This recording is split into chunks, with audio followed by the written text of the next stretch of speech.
Hola, soy Silvia Cruz La Peña. Antes de que empiece el episodio de hoy, quiero recordaros que los fines de semana, en colaboración con Podimo, también tenéis episodios de Hoy en el País. Mañana sábado analizamos las 3 noticias que han marcado la semana y el domingo... Cuando vas a hacer una película sobre un libro, necesitas a un guionista que te haga el guión. Luego tienes al director que te hace la película. Aquí es lo mismo, necesitas a un músico que te haga la música, necesitas a un guionista que te haga el libreto. Vale, ¿y cómo llamamos esta tercera? ¡Ostras! ¡Ostras! Es que tendría muchos títulos. Igual que la leyenda del beso, la leyenda de la castración. Un buen título. Ahora sí, os dejo con el episodio de hoy. Queda levantado el veto del Senado a la proposición de ley orgánica de referencia y, por tanto, ratificado el texto inicialmente aprobado por el Congreso. No habiendo más asuntos a tratar, se levanta la sesión y muchísimas gracias a todos. Casi un año hemos pasado hablando de ella y por fin la ley de amnistía ha sido aprobada por el Congreso de los Diputados. Todavía tiene que publicarse en el Boletín Oficial del Estado y después pasar por los tribunales. Pero mientras sigue marcando el debate político, los ataques y los contraataques de los partidos en plena campaña de las elecciones europeas. Soy Ana Fuentes. Hoy en El País. Partido a partido. ¿Qué viene tras la amnistía?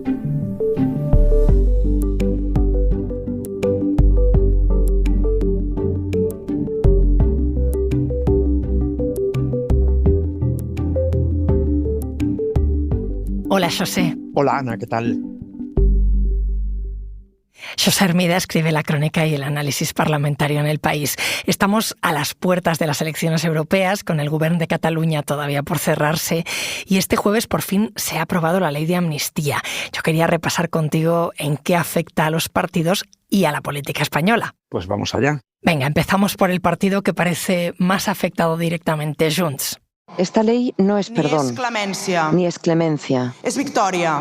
es victoria. Una victoria. Escuchábamos a Míriam Nogueras, portavoz de Junts en el Congreso, el expresidente de la Generalitat, Carles Puigdemont, que lleva huido en Bélgica de la justicia española desde 2017, ¿va a volver a Cataluña, José? Sí, todo indica que va a volver, o eso es lo que él ha anunciado. También es verdad que anunció que se retiraría de la política si no conseguía la presidencia de la Generalitat, algo que ahora realmente se antoja bastante improbable. Pero bueno, la primera consecuencia para Junts, efectivamente, es la recuperación de la figura de Puigdemont. Y luego también, pues, digamos, vender la victoria, en el sentido de que ha sido la posición clave que el resultado electoral del pasado año otorgó a Junts, lo que finalmente acabó decantando la presión de todo el magma independentista sobre el PSOE para acceder a que los socialistas esen marcha atrás en su negativa y finalmente se aviniesen a negociar la ley de amnistía.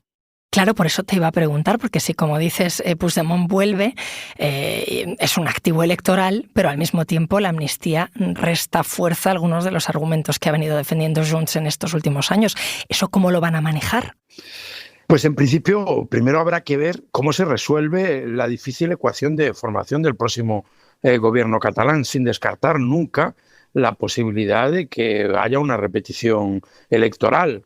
Es cierto que el independentismo se ha quedado sin una carta, que es el victimismo que lo ha alimentado estos años, pues por la dura respuesta judicial a los sucesos del proceso en 2017. Pues hay voces que hablan de que Junts tal vez tenga que evolucionar y parecerse más a lo que fue su origen, que es la antigua Convergencia, ¿no? Todavía mirando al independentismo catalán, el otro partido al que más apela esta ley de amnistía es Esquerra. Porque nadie se merecía ni un minuto de represión, de cárcel o de persecución. Esquerra Republicana, aquí escuchábamos a Gabriel Rufián, a su portavoz en el Congreso, salió muy perjudicada en las elecciones del 12 de mayo. Perdió unos 200.000 votos, 13 escaños. Y ahora mismo está sin líder porque Per Aragonés renunció tras esa derrota. ¿La amnistía, José, les coloca en otra posición? A ver, ellos pueden decir que fueron los pioneros, y es verdad, fue la bandera que ellos levantaron en primer lugar, porque en los primeros momentos Junts también desdeñaba la amnistía como una especie de concesión intolerable del Estado español. Pero también es cierto que ha sido al final la entrada de Junts en la ecuación de la mayoría de investidura de Sánchez la que forzó las cosas hasta acabar consiguiendo la ley de amnistía. Tiene otra dificultad, porque el principal aspirante al liderazgo, a recuperar el liderazgo, es Oriol Junqueras. Oriol Junqueras continúa inhabilitado y los previsibles recursos judiciales y demás que habrá contra la ley de amnistía pues librarán a las personas que tengan penas de cárcel o multas o ese tipo de condenas, pero no a los inhabilitados, como es el caso de Junqueras, con lo cual pues también tendría un margen tal vez considerable para poder volver con todas las consecuencias a la política activa. Mencionabas algo que está sobre la mesa y es la repetición electoral en Cataluña. Si Salvador Illa, el ganador de las elecciones con el PSC, no logra formar gobierno. Con la amnistía aprobada, ¿cuál va a ser el siguiente paso para los partidos independentistas? Porque Gabriel Rufián de Esquerra hablaba de volver a pedir el referéndum.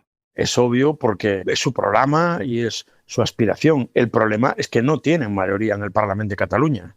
Es que el referéndum lo pueden pedir las formaciones políticas, Junts y Esquerra, pero se supone que quien lo tendría que pedir sería una institución, e institucionalmente el representante de la soberanía o del pueblo catalán es el Parlamento de Cataluña y ahí no hay mayoría pro referéndum. Yo creo que es que los independentistas van a tener que empezar a adaptar su lenguaje a esta nueva situación en la que ya no son mayoría parlamentaria en Cataluña.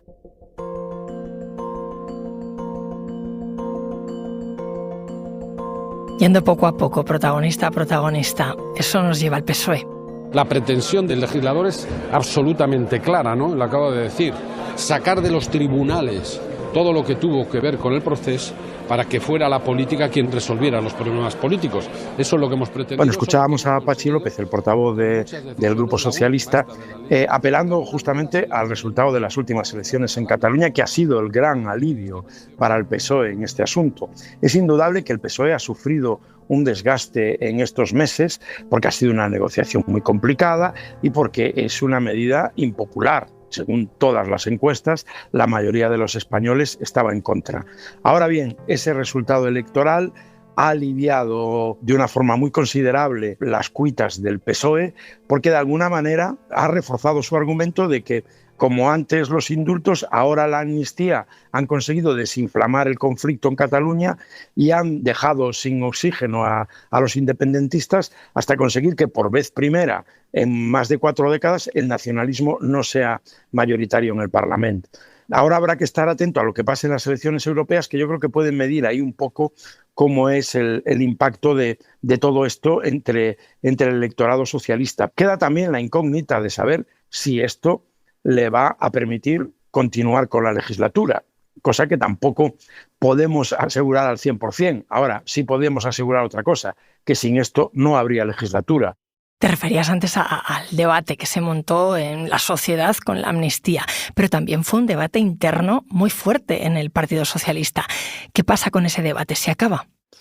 Yo creo que sí, que queda zanjado, porque al final sí ha habido un debate interno, pero fuera de pues los varones territoriales de Castilla-La Mancha, Emiliano García Paje, y de Aragón, Javier Lambán, que todavía ahora, un gesto de coherencia personal, renunció a participar en la votación en el Senado.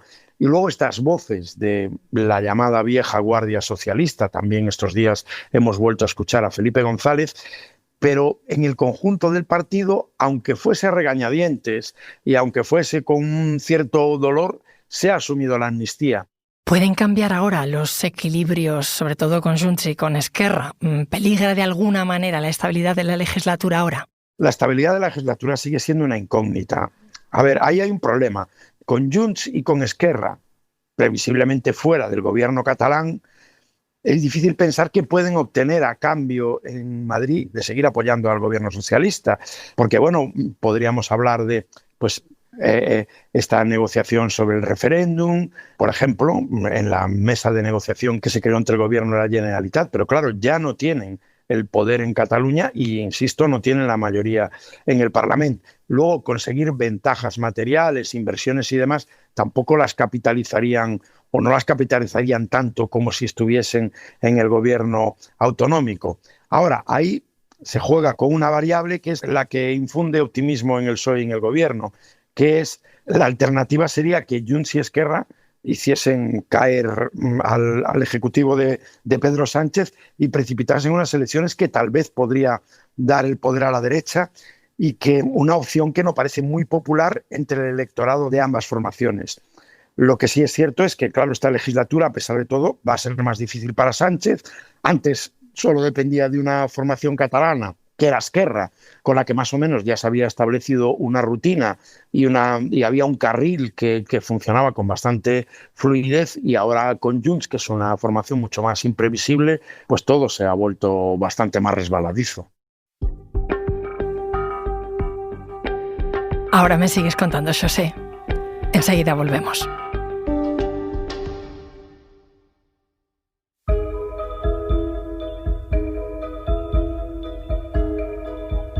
Si tan buena es la ley de amnistía, retírenla, inclúyanla en su programa electoral, presuman en toda España de ella. De nuevo, Alberto Núñez Feijóo, líder del Partido Popular, ha pedido que se convoquen elecciones durante el debate de la amnistía. ¿Van a seguir con esta estrategia? La amnistía ha sido el gran y por momentos casi el único leitmotiv de la oposición del Partido Popular, sobre todo en los meses iniciales después de la toma de posesión de Sánchez. El asunto ha ido desfalleciendo con el tiempo por el cansancio que, por ejemplo, quedó de manifiesto en la protesta de la pasada semana en Madrid, con una asistencia bastante menor de la que conseguían los populares hace meses atrás. Y después también por lo que hemos hablado del resultado de las elecciones catalanas, que de alguna manera pues ha empañado un poco el discurso del PP, que entre otras cosas decía que todo esto iba a envalentonar y a dar alas a los independentistas, cuando ha sido todo lo contrario.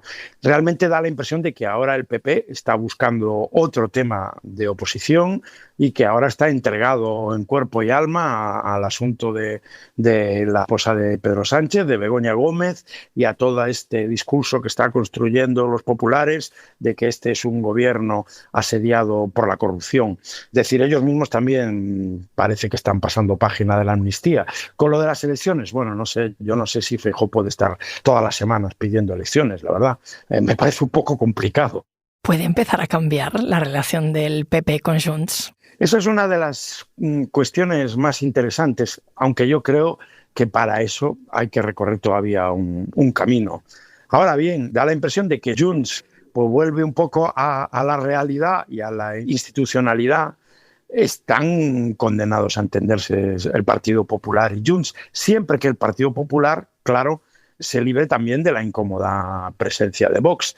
Pero las coincidencias en cuestiones socioeconómicas son grandes. Incluso en algunas votaciones en el Congreso ya las estamos viendo estos días. Feijóo tuvo una muy controvertida reunión con periodistas en la campaña gallega, donde reconoció algunas cosas, incluso que podría llegar a estudiar un indulto a Puigdemont, aunque yo creo que todavía se necesita tiempo para que ambas formaciones un poco rebobinen ciertas actitudes y posiciones y puedan llegar a acercarse. Pero bueno, la vieja convergencia fue un fiel aliado del Partido Popular durante muchos años en el pasado, y el propio Partido Popular llegó a ser un sostén de gobiernos de Jordi Pujol en Cataluña. Es decir, eso pues es una posibilidad que está ahí en el futuro. Señora presidenta, señoras y señores diputados. Y aquí estamos escuchando a la otra oposición, a la ultraderecha de Vox. No se escucha la intervención, sino los gritos de traidores que han proferido sus miembros mientras intervenía el portavoz del PSOE. Algunos diputados directamente se marcharon. José, ¿va a ser una legislatura marcada aún más por estos ataques o va a bajar un poco el suflé? Difícil me parece que baje el suflé. Es verdad que una vez que pasa el tema de la amnistía, que era un foco de mucha tensión, pues eso puede contribuir a que las aguas vuelvan a su cauce. Pero en el caso de Vox, Vox es que vive mucho de la bronca y de estos discursos incendiarios. Eso ha sido su modo de actuar desde que llegó al Parlamento, lo fue en la anterior legislatura, es el modo de actuar de estos grupos de extrema derecha en todas partes y me parece muy difícil que vayan a renunciar a eso y sobre todo cuando lo utilizan en su competencia con el PP, con lo que ellos llaman la derechita cobarde para presentarse como la derechaza valiente de Santiago Abascal, ¿no? Me parece difícil y por parte del PP, aún en otro tono, pero bueno, también veo complicado que acabe bajando el diapasón tal como están las cosas ahora mismo. Hoy damos un paso decisivo, central en esta legislatura, pero también para la democratización de nuestro país. Hoy vamos a aprobar... ¿Y qué hay de los partidos a la izquierda del PSOE, como Sumar o Podemos? Escuchábamos a Íñigo Errejón, portavoz de Sumar, que defendía la amnistía con argumentos parecidos a los de su socio, el PSOE. Sí, digamos que lo que es estrictamente la amnistía y su contenido, bueno, no les afecta demasiado. En el caso de Sumar, sí, la consecuencia más inmediata es que Sumar va a intensificar su presión por lo que hablábamos antes, que el gobierno empiece a gobernar, su presión para tomar medidas más sociales en el ámbito laboral, en temas como la vivienda, porque vemos a Sumar mal colocado en las encuestas, con dificultades, y ellos lo atribuyen en parte a que apenas han podido hacer gestión en el gobierno. Lo que pasa es que, bueno, en este sentido, digamos que el futuro de la izquierda, el momento ahora mismo clave son las elecciones europeas del próximo 9 de junio. Ahí es donde Podemos ha puesto todo su interés en obtener un resultado que le garantice su supervivencia y, si no competir con Sumar, al menos demostrar que ese espacio a la izquierda del PSOE, pues que no se puede construir únicamente con Sumar, sino también con Podemos.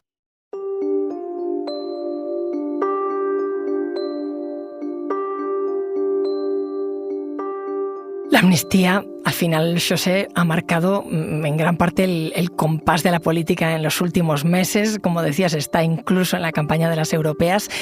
Más que la vivienda, por ejemplo, que es una de las mayores preocupaciones de la gente. ¿Es un síntoma de que la política está desconectada de la calle? Pues sí, en cierta medida sí. Es decir, la política, por una razón u otra, se acaba enredando en cuestiones que no conectan exactamente con las preocupaciones de los ciudadanos. Sí puede ser con preocupaciones de ciudadanos en Cataluña, ¿no? A pesar de todo, pues el independentismo, el nacionalismo sigue siendo fuerte y donde hay cientos de personas que se van a beneficiar, no solo políticos, que se van a beneficiar de esta ley, ¿no? Pero sí es verdad que esto ha sido como una especie de barro en el comienzo de la legislatura, donde se han atrapado todo el mundo y ha impedido que nos ocupemos de otros asuntos que afectan más a la vida cotidiana de la gente. Pero también es verdad que la política española lleva años enredada en esta espiral. Que se habla mucho de que si se rompe España, del procés de Cataluña, en otros momentos de la herencia de ETA, y mientras tanto pues los precios de la vivienda siguen disparándose. Bueno, pues ahí en general la economía va bien, pero obviamente esa mejoría no llega a todo el mundo. Bueno, todas las cosas que preocupan a la gente en el día a día.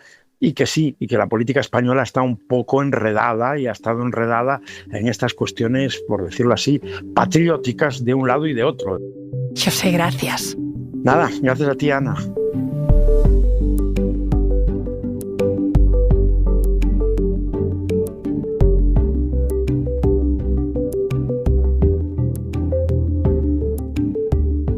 Este episodio lo ha realizado Belén Remacha.